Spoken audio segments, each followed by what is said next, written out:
For centuries, knowledge has been hidden in plain sight across the sands of time. Whispers of lost civilizations, cryptic symbols, and forbidden histories have been erased or concealed. What if the truth was never lost, but hidden? Welcome to Eye of Ancient Mysteries, where the past speaks and the future listens. Sit back, open your mind, and prepare to uncover the untold secrets of our world. Let the journey begin now. William Stainton Moses, 1839–1892, was an Anglican clergyman about whom quite a few mysterious things are said and written. Who moves the hand during automatic writing? William Stainton Moses, 1839–1892, was an Anglican priest believed to have established contact with forces not of this world. On March 30th, 1873, spiritual messages began to come through Moses's hand by means of automatic writing. Moses was informed by those with whom he communicated that this method was chosen so that the contacts could be recorded for future generations. Moses communicated with ancient spirits. He described his incredible experiences during the automatic writing sessions in a book he published during his lifetime. After his death, another book appeared, gathering the memories and notes of those who had taken part in his seances. The second volume contained more details, while in the first, Moses avoided naming the spirits with whom he had contact. His first encounter with the beyond took place in April 1872, when Moses received evidential information from a deceased friend, an experience that convinced him of his abilities and set him on the path of a medium. He wrote the following after his first profound experience. This gave me a religion, I would say a knowledge, which no subsequent experiences have shaken. From that day to this, I have never doubted, though I have seen much to perplex, much to pain the sensitive feeling.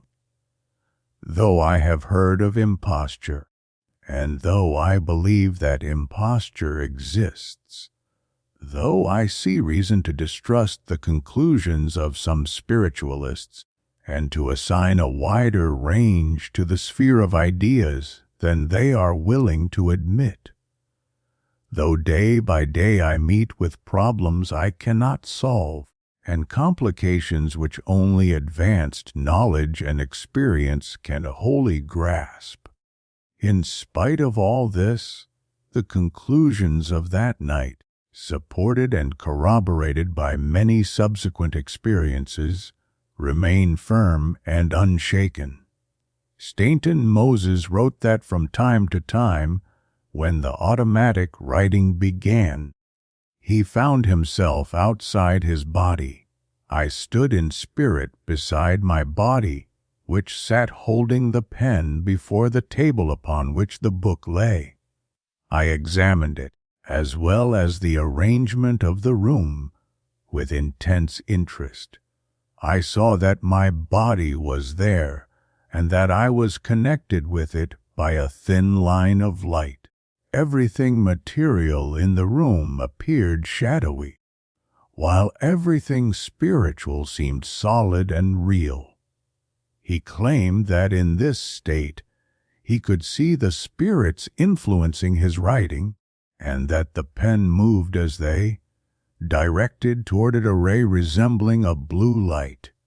In his memoirs, Charlton Spear, who participated in many of Moses's seances, shared the following. I can only say that they were delivered with a deserved, restrained, clear, and unequivocal tone, and although the voice came from the medium, it was always immediately evident that the personality addressing us was not that of the medium.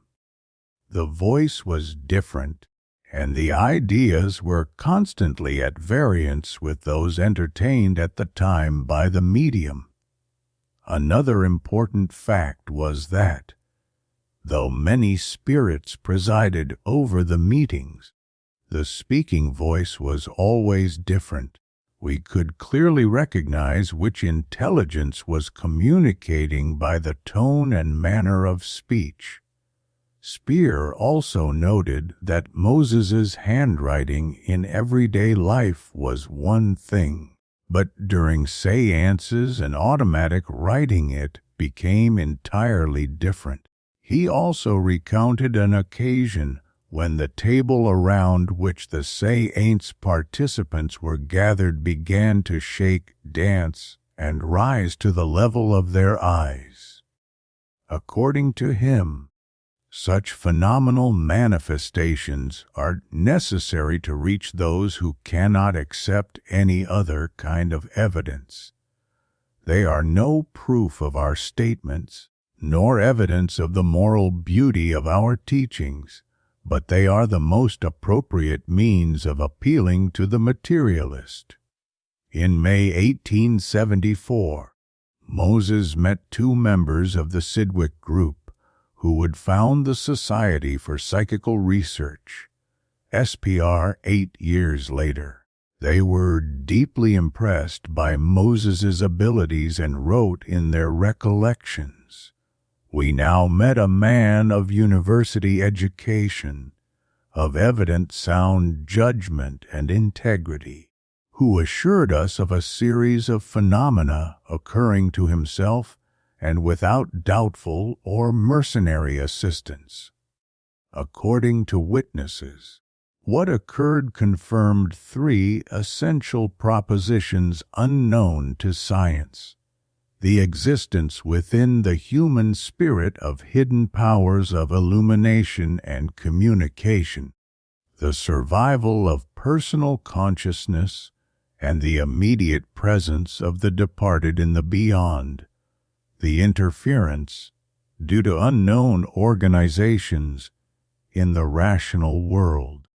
Moses spoke sincerely and exhaustively, concealing nothing of his experiences.